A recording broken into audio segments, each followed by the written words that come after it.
It's me, yours truly. Well, before I get into my Bills and the Jets and all of that, I gotta say this.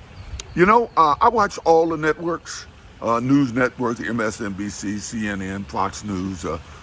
I got some friends that only watch Fox News, and I tell them that's why you're always in a bad mood, because all Fox does is bitch, bitch, bitch. But this week, I watched Tucker Carlson interview Donald Trump. Apparently, OJ Simpson is now weighing in on Tucker Carlson's so-called firing from Rupert Murdoch's Fox News. I gotta say, now knowing exactly how he felt about the Donald through those texts and depositions, the way he interviewed Donald, he should have been fired.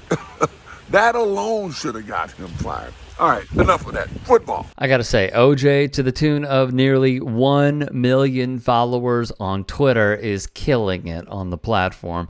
Can't believe I'm saying this, though, but he has a point about Tucker's Trump interview, even with text messages revealing how Tucker feels on Trump's business acumen, writing, "All of them fail.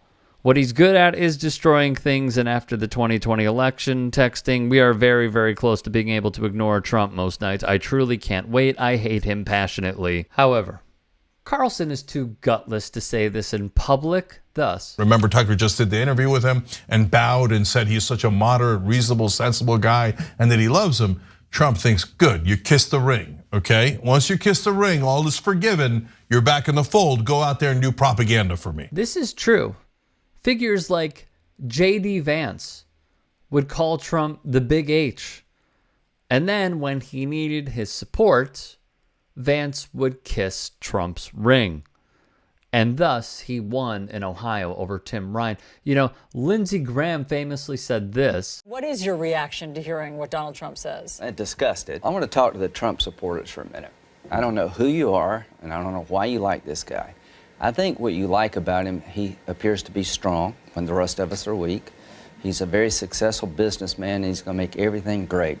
He's going to take all the problems of the world and put them in a box and make your life better. That's what he's selling. Here's what you're buying. He's a race-baiting, xenophobic, religious bigot. He doesn't represent my party.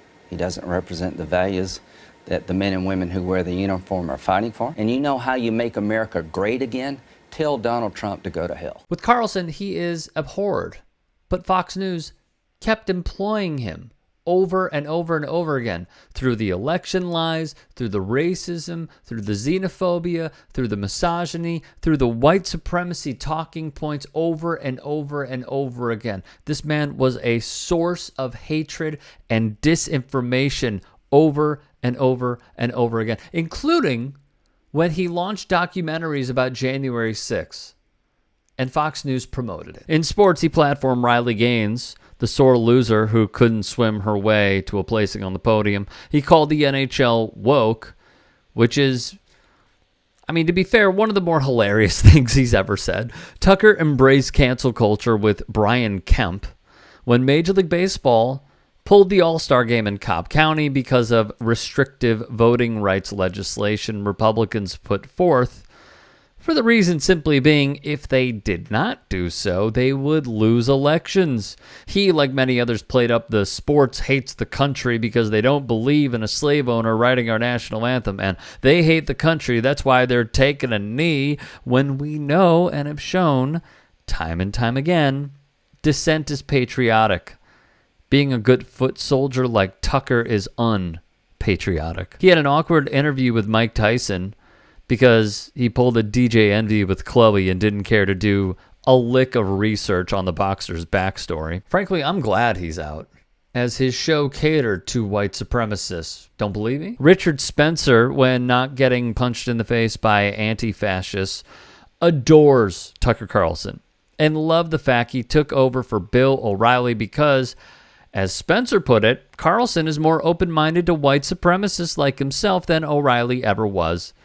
David Duke would tweet, "God bless Tucker Carlson."